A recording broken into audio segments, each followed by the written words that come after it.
Is Monsieur Kern from France. Merci, Monsieur le Président, mes chers collègues. Permettez-moi d'abord de saluer le travail de notre rapporteure, Madame De Sutter. Le projet de résolution qu'elle nous soumet par ailleurs met le doigt sur les difficultés principales que connaît la politique de scolarisation des enfants migrants. Mon pays, traditionnellement pays de migration, a tenté de mettre en œuvre, et je crois avec un résultat assez positif, des principes et des actions adaptés à cet enjeu. L'inscription dans une école ou un collège y est un droit pour tous les enfants résidant en France, quelle que soit leur nationalité, l'ancienneté de leur présence, le statut administratif de leurs parents, leur lieu de vie. L'instruction est obligatoire pour les enfants des deux sexes, âgés de 6 à 16 ans, qu'ils soient français ou étrangers, dès l'instant où ils résident sur le territoire français. La Convention internationale relative aux droits de l'enfant garantit à l'enfant le droit à l'éducation en dehors de toute distinction qui tiennent à sa nationalité ou à sa situation personnelle. De plus, c'est important, l'inscription dans un établissement scolaire d'un élève de nationalité étrangère, quel que soit son âge, ne peut être subordonnée à la présentation d'un titre de séjour.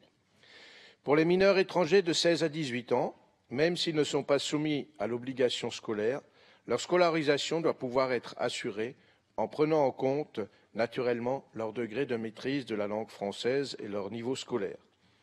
Les mineurs de 6 à 16 ans passent en premier lieu des tests pour être correctement orientés. Un centre académique dédié se charge d'accueillir ces enfants et d'évaluer leur niveau pour les répartir dans les classes du cycle primaire et secondaire. Après leur évaluation, les enfants et les adolescents migrants sont donc accueillis dans une classe ordinaire correspondant à leurs acquis et à leur âge, avec un écart maximal de 2 ans.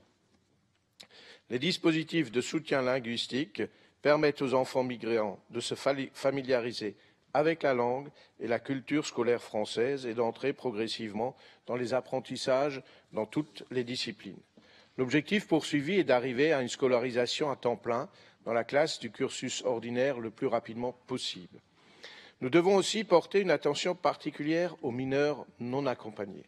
Par conséquent, tout élève qui, à l'issue de la scolarité obligatoire, n'a pas atteint un niveau de formation reconnu, doit pouvoir poursuivre des études afin d'atteindre un tel niveau.